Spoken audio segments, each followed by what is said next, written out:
The Galactic Council had existed for over 1 million cycles, and in all that time, it believed it had catalogued every form of fear the universe could offer. From the crystalline minds of the Velari to the hive screams of the Korth, fear was a measurable chemical response, predictable and manageable.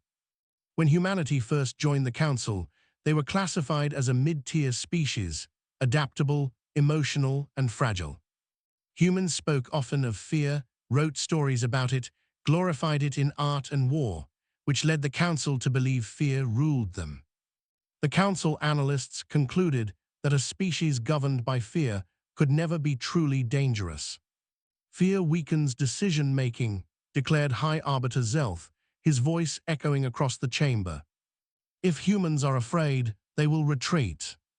Thus the doctrine was written, Human Fear War, a hypothetical conflict where humanity would collapse under psychological pressure alone. The Council claimed victory before a single shot was fired. What they failed to understand was that human fear was not a chain. It was a trigger. The war began quietly, as Council wars always did. Trade sanctions, communication interference, subtle orbital intimidation. Human colonies felt the pressure first, supply lines stretched thin, children asking why the stars were darker now. The Council observed rising fear metrics and celebrated. Cortisol levels increased, panic broadcasts spread, human media showed distress. Observe, said Zelth, they are unraveling. But behind closed doors, humans were not unraveling. They were remembering. Fear reminded them of predators in the dark, of storms without warning, of extinction events survived by stubborn ancestors. Human militaries did not suppress fear, they trained inside it. Pilots flew simulations designed to terrify, soldiers rehearsed worst-case scenarios until fear became familiar. While the Council prepared psychological attacks, humans prepared contingency plans labeled simply, if we are afraid. Factories shifted overnight, civilian vessels were armored, scientists were pulled from peaceful projects and given impossible deadlines. Fear did not stop humanity. It focused them. The first battle shattered the Council's assumptions. Council fleets advanced expecting disorganized resistance and desperate retreats. Instead, they encountered human ships broadcasting silence, no taunts, no pleas, no fear signals at all. Human commanders cut external comms entirely. Fear is loud, one human admiral said, so we go quiet. When the fighting began, humans did not fight to intimidate or dominate. They fought to end the threat permanently. Kinetic weapons struck without warning, cyber warfare crippled navigation grids, boarding teams moved with grim efficiency. Council observers were confused, fear readings were present but inconsistent, spiking and stabilizing rapidly. How can they function while afraid? Demanded Zelth. Because humans had learned something ancient. Fear sharpened reaction time, fear narrowed focus, fear burned away hesitation. The Council lost 3 fleets in the first month. Reality began knocking. As the war dragged on, the Council escalated. Planetary bombardments, hostage threats, extinction ultimatums. They expected Terra to break humanity at last. Instead, humanity changed. Fear for their children turned into ferocity. Fear of extinction turned into resolve. Human culture shifted openly, music became martial, stories spoke of sacrifice, not survival. Civilians volunteered in unprecedented numbers, knowing the risks, afraid but determined. The Council finally realized their error when intercepted human transmissions were decoded.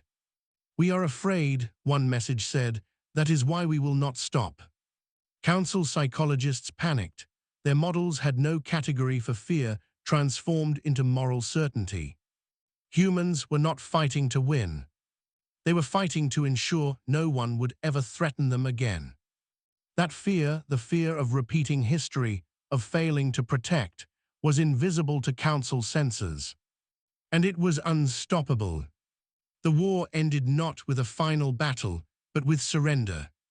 The Galactic Council formally dissolved its military authority. Zelth addressed the remnants in silence, his mandibles trembling. "We misjudged them," he finally said. Humanity did not celebrate loudly.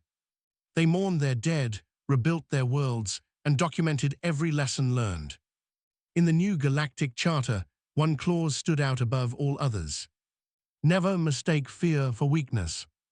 The Council's final report reclassified humans not as fear-driven, but fear-adaptive. A species that does not flee from fear, but walks straight through it.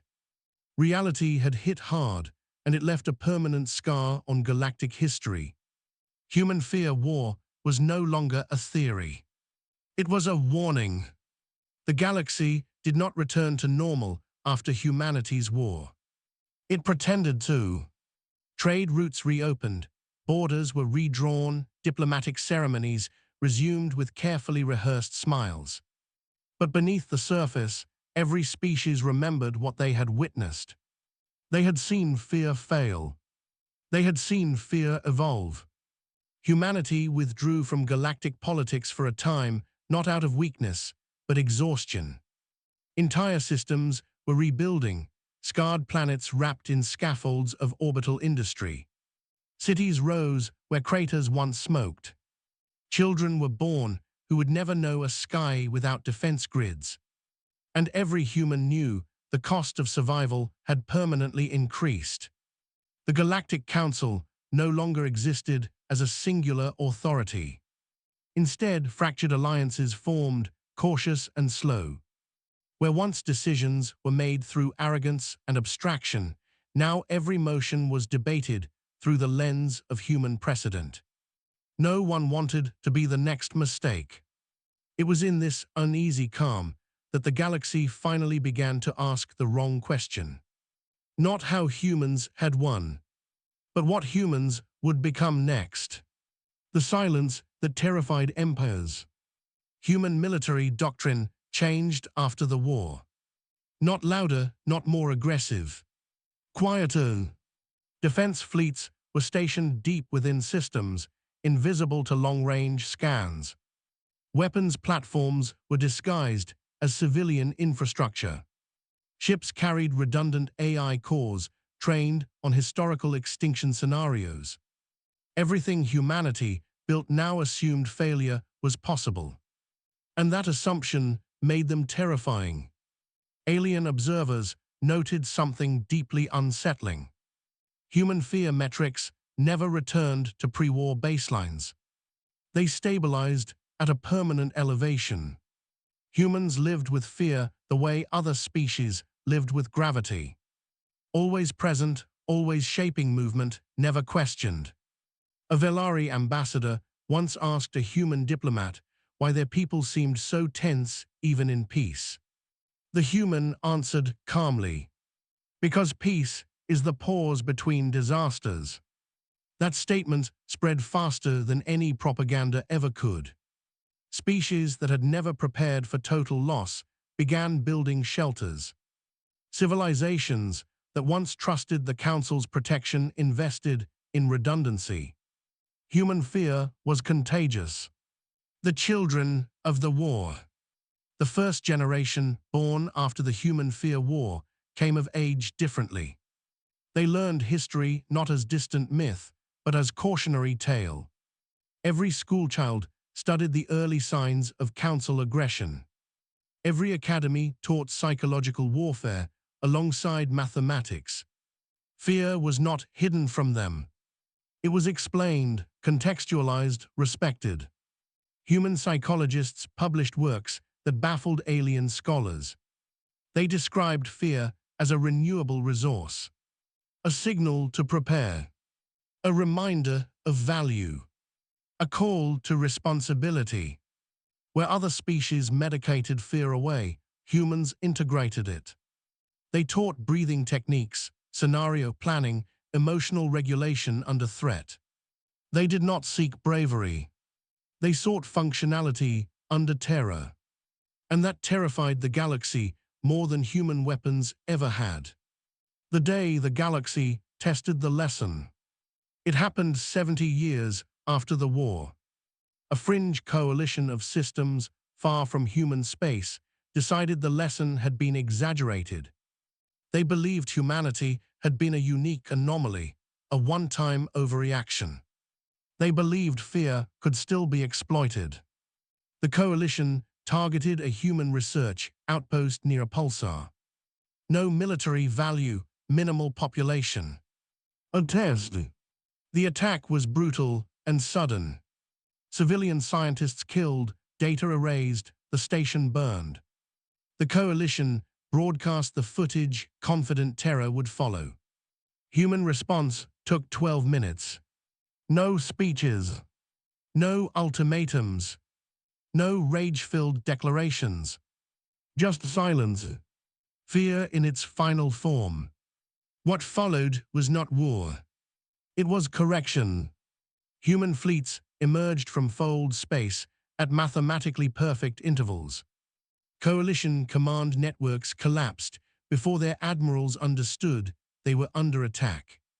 Economic hubs were seized intact, leadership vessels disabled rather than destroyed. The message was surgical, deliberate, unmistakable. A single human transmission was sent to every system in the coalition. We were afraid you would forget. That sentence ended civilizations. Not through destruction, but realization. The coalition surrendered within hours. Galactic observers noticed something chilling. Human forces did not escalate emotionally. They did not appear angry. They appeared disappointed. Fear had become policy. The final report. The reformed Galactic Assembly commissioned one last study. An attempt to finally understand humanity. The conclusion was brief and unsettling. Humans do not fight despite fear. They fight because fear reminds them what is at stake. They do not seek safety. They seek preparedness. They do not fear death, most of all. They fear failure. The report ended with a recommendation. Never force humans to choose between fear and survival. They will choose survival every time. And they will bring fear with them. Epilogue, a warning written in the stars. In deep space, far beyond settled systems, a human exploration vessel drifted between galaxies. Its mission was peaceful.